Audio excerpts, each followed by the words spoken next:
کہ دیکھ ہم نے رافضہ کے امام کو، رافضیوں کے امام کو ظاہر نہیں دیا، سید کے دل پہ پتھر بن کے اگر میرے جملے پڑے تو حقیر کو معاف کرنا۔ جب طبیب آیا نا، مقتل لکھتی ہے، طبیب نے کہا کیا ہوا؟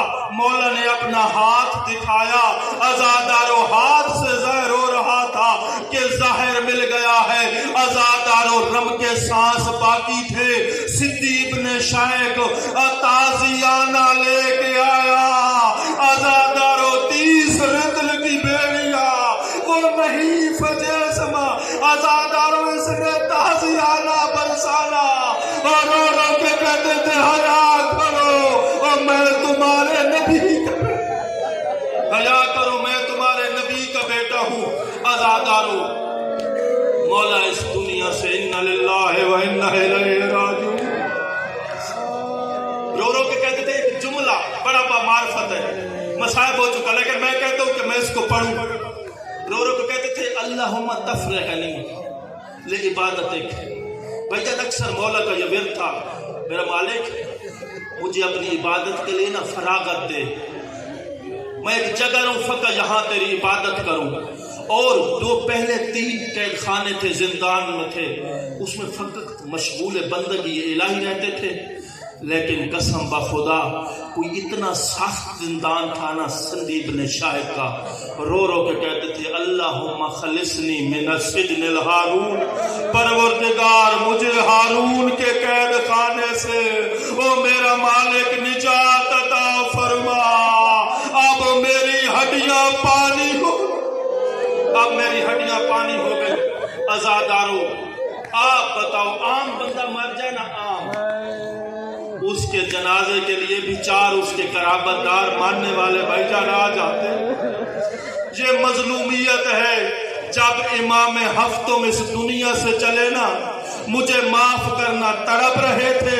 زندگانی آل محمد والا لکھتا ہے جب ایسے تڑپ رہے تھے جیسے مچھلی پانی سے بہر آتی ہے، مجھے معاف کرنا، انہوں نے ایک قالین منگایا، تیرے امام کو قالین پہ رکھ کے قالین کو لپیٹ دیا اور قالین کے اندر تڑپتا رہا امام موسیٰ کاظم۔ عزادارو پھر ایک ننگے تخت پہ مجھے معاف کرنا، امام ہفتم کے میت کو رکھا گیا۔ عزادارو 4 مزدور، بیٹا ایک بھی ہونا، بابا کی میت بڑی اچھے طریقے سے سہاتا، لیکن جس کے 19 بیٹے تھے، مظلومیت دیکھنا، 4 کرائے کے مزدور ہیں جنہوں نے مظلوم کے جنازے کو اٹھا کے رکھا ہے۔ عزادارو پل بغداد پہ جنازہ آیا، اور سلیمان نے دیکھا اور دوڑتا ہوا آیا، دیکھ کہتے ہٹ جاؤ، یہ ہمارے امام ہے، یہ امام ہفتم ہے۔ عزادارو روایت کہتی ہے 250 دینار کا قیمتی کفن امام موسیٰ کاظم کو ملا۔ میں کہتا ہوں مولا رضا آپ کی اچھی قسمت ہے، آخر والا 14 سال زندانوں میں گزر گئے لیکن کفن تو مل گیا۔ آئے قسمت سجاد، اور کبھی دائیں دیکھتے تھے اور رو کے کہتے تھے میرے بابا مظلوم کو وہ دفن کرنے والا کوئی نہیں اور کفن دینے والا